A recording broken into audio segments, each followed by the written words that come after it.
Luke Fickell earns his first Big Ten win since, I believe, October of 2024, and he does it with his leading passer being his place kicker? His punter? Yeah, West.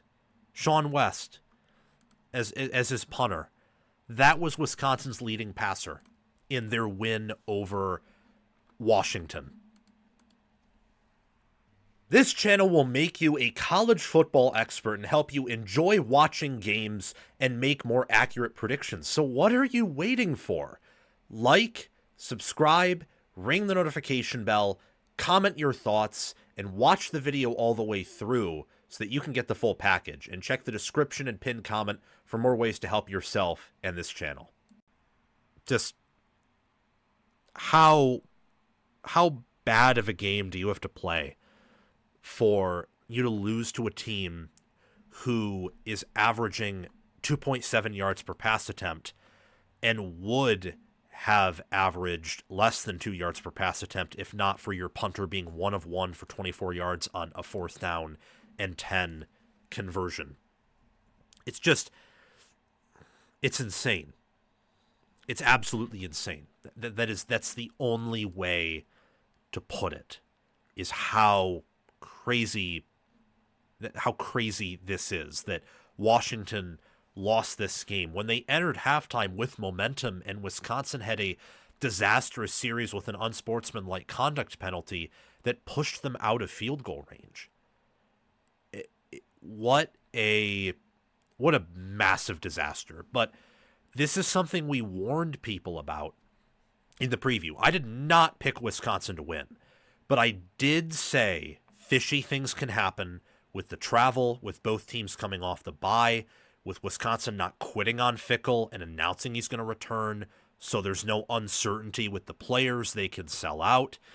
And more importantly, it was snowing, sleeting, whatever you want to call it, not ideal weather.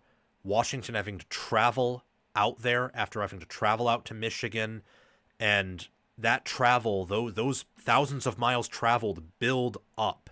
Those really don't go away. You don't really recover from those until weeks after the fact, especially when you lose on the road. See Iowa State versus Kansas State. Kansas State's probably better than Iowa State, but that loss in Ireland really was a gut punch to Kansas State, provided a lot of momentum and confidence for Iowa State. And for Washington, that loss to Michigan, I feel like, took some air out of them. And they played well against Illinois, but then come on the road to Wisconsin. And similar to the Michigan game, similar to the Ohio State game, Washington's offense is incapable of doing squat against good defensive fronts, against good Big Ten caliber defensive fronts, so great defensive fronts in the FBS. So if you have a top 10 defensive front, so Michigan, when healthy, has that. Ohio State certainly has that. Wisconsin's isn't quite that good, but they're top 20, maybe even top 15. You, when you're Washington, can't do much. You don't get much push on the offensive line. You don't get any protection if you're DeMond Williams, so you have to put everything on your back. And Washington does not have fantastic depth at receiver or on the offensive line or at running back. They're very much like USC. They're a thinner version of USC is what Washington is. They are USC, I think, of last year in a lot of regards, where you probably take some of the strengths USC had last year from the offensive line and from the depth at receiver and running back and collect it at quarterback, and you take some of the good things USC was able to do in pass defense last year and move it to the defensive front for Washington. That's what the Huskies are. And losing to Wisconsin, losing to Michigan, and you're 6-3, you're 3-3 in Big Ten play, you're out of the playoff picture, you're out of Indy. You won the road game at Maryland, but barely. And after watching Maryland play Rutgers, Maryland's not a good team. I do not know if Mike Locksley's going to survive. Back-to-back 4-8 seasons with those schedules means you are not a great coach. That's what that means. Like Zion Ely, Sidney Stewart, Zahir Mathis, Malik Washington would probably be better off under different regimes. Even not saying like Ohio State or Georgia or Alabama or Texas or Oregon or like Indiana caliber regimes. Not just those, not just the big, obvious, great developmental coaching and wealthy programs. But even they'd be better off at Nebraska, even, or Washington, or maybe they'd even be better off at Wisconsin.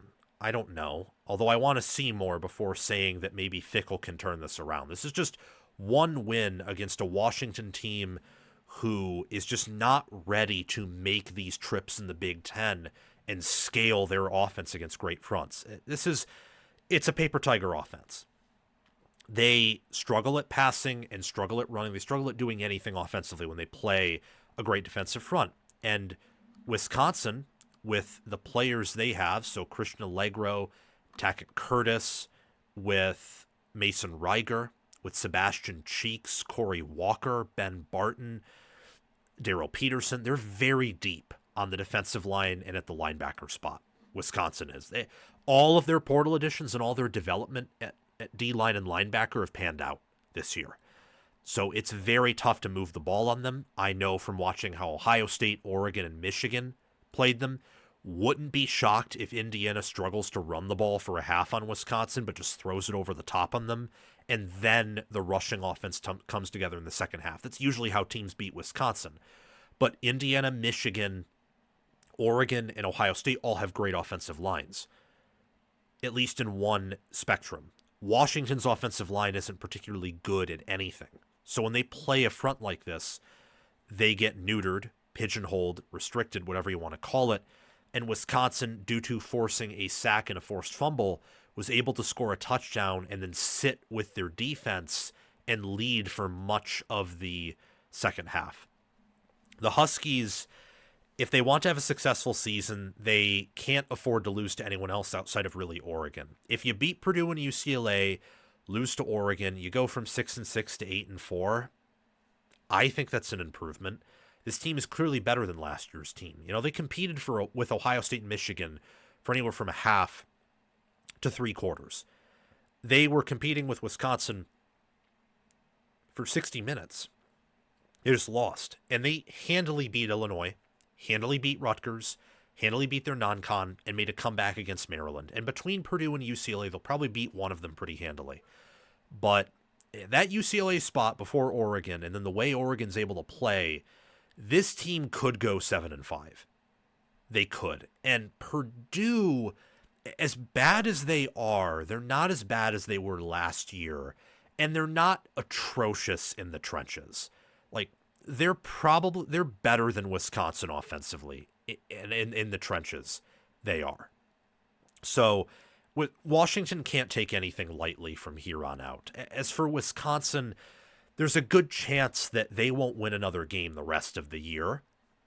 At least they did get one win at some point, but you really needed to show up against Iowa and then to show up and beat Maryland in order to go bowling. And I wonder what's going to have to happen next year for Fickell to survive. The schedule's easier, don't get me wrong, and much of this team can come back, but they're going to probably have to make some changes to their staff, to their fundamentals, to their approach, because going 3-9 even with the schedule is not good enough at Wisconsin. If they want to show that maybe they can do something next year, you got to go out and, beat one of Illinois or beat one of Minnesota, or don't lay down and die to Indiana within the first quarter. It was a good win for Luke Fickell and good win for the Badgers, but honestly, this was more of an indictment on the fact that Washington just isn't there yet. This is a team that with the Oregon game and potentially dropping one of these next two, they could finish below 500 in Big Ten play very easily. I mean, this is, I believe they were a fringe top 25 team, but after this game, you cannot seriously say this is a team that's power rated anything above like 26th or maybe 25th. This was a bad loss. It's a very ugly loss to suffer, and one that Washington could not afford, but one that Wisconsin absolutely needed. Wisconsin stunned Washington, gained some momentum for their program, They have said, athletic director Chris McIntosh has said that they're committing more to Luke Fickell financially. Very curious to see what their portal additions are, if they make any staff changes, what changes in total do they make, and how does that align with their schedule next year. Thank you for watching. It's my mission on College Football with Sam to make you the most informed, knowledgeable, and entertained fan as possible.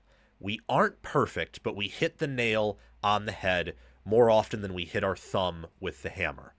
Make sure to like, subscribe, ring the notification bell, comment, and if you're here, you've probably already watched the whole video. So thank you for doing those things.